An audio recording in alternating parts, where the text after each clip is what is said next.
ఇంటికేనా? పద. కాలేజీలో చేరారా? చేరాను. చదువు ఎలా సాగుతుంది?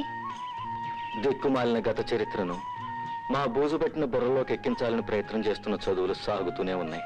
అవో చదువులు, ఇవో కాలేజీలు.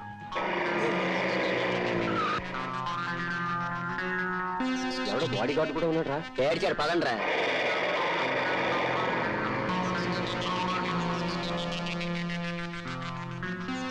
బాడీ గార్డు మర్యాదగా తప్పుకో.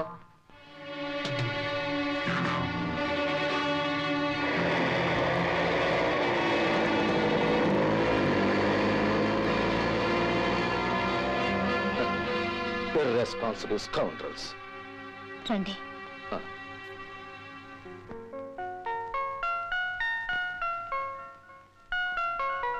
అవును, వాళ్ళలా ఏడిపిస్తుంటే నదురు బెదురు లేకుండా ఎలా నిలబడగలిగావు? ఈనాడు ఆడపిల్ల అడుగు బయట పెడితే ఎదురయ్యే సంఘటనలు ఇవే. అలా అని సర్దుకుపోతూ ఆ ఊరు కుక్కలు వదిలేయటమేనా? వాళ్ళని కుక్కలు అనటానికి వీల్లేదు. ఎందుకంటే వాళ్ళు క్రమశిక్షణ లేని మన సోదరులే కనుక. వాళ్ళ అవివేకానికి జాలిపడ్డం తప్ప మరేం చేయలేం. కూర్చోండి, ఇప్పుడే వస్తాను.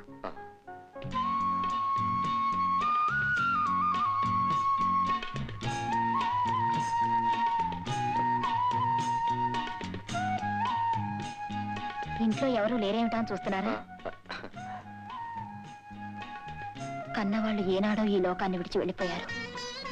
చిన్నప్పుడు నన్ను కాపాడిన వాడికి కృతజ్ఞతగా నేను మాత్రం మిగిలిపోయాను.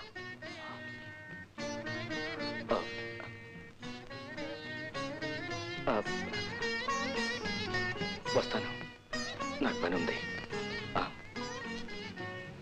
వస్తాను అనే మాట చాలు. మీకోసం ఎదురు చూస్తుంటాను. బాయ్.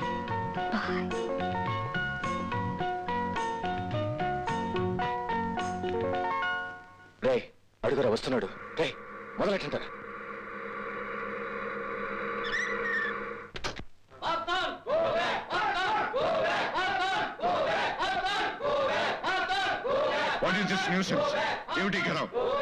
అసలు స్టూడెంట్స్ సెక్రటరీ నువ్వేనా? క్షమించండి సార్, ఆ గ్రూప్ స్టూడెంట్స్ కి మాకు చెక్కేదు. ఈ అనౌన్స్ జరిపించడం వాళ్ళకి ఇష్టం లేదు. మీరు ఏమనుకోకండి సార్, నిమిషంలో వాళ్ళు ముగిస్తాను.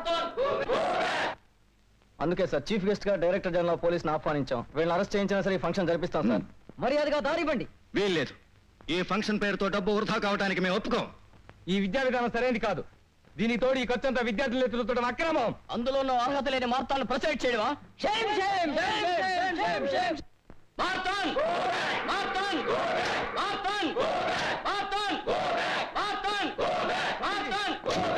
ఈ ఫంక్షన్ జరగటం మాకు ఇష్టం లేదు. ఒకవేళ చేసినా ఈ మార్తాన్ని అధ్యక్షుడిగా ఉండటానికి ఒప్పుకోం. అందుకే వెనక్కి పోమంటున్నాం. చూడండి, ఫంక్షన్ జరపడమో మానడమో ముందు మీలో మీరు చర్చించుకుని తర్వాత ఏర్పాటు చేసుకున్నారు. అంతేగాని ఫంక్షన్కి ఒక పెద్ద మనిషిని పిలిచి ఇలా అవమానించడం మంచిది కాదు. ఎవరు పెద్ద? ప్రజల్ని పీడించుతూనే ఈ మార్తాండ్ పెద్దవాడా? Don't talk. ఇంకొక మాట తులేవో జాగ్రత్త.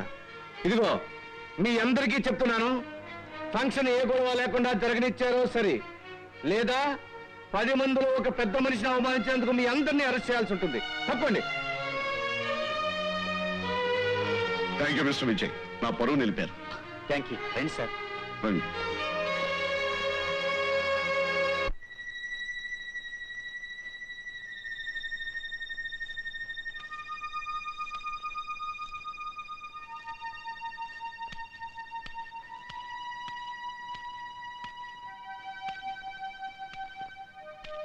ఒరే రాజేష్, ఏమిట్రా అంత ఆలస్యమైంది? ఎక్కడికి వెళ్ళావు? పద పోంచేద్దు గాని. Rajesh, you are a student. చదువుకునే వయసులో చదువు తప్ప వేరే ధ్యాస ఉండకూడదు. ఆత్మీయులు పోయినా వాళ్ళ ఆశయాలను మనం మర్చిపోకూడదు. నాన్నగారి కోరిక తీరాలంటే నువ్వు చదువు పూర్తి చేయాలి.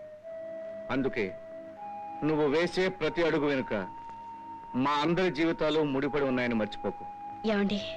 అవును లక్ష్మి, చిన్నప్పటి నుంచి వాడిని తీర్చిదిద్దినదానివి నువ్వే నచ్చ చెప్పు.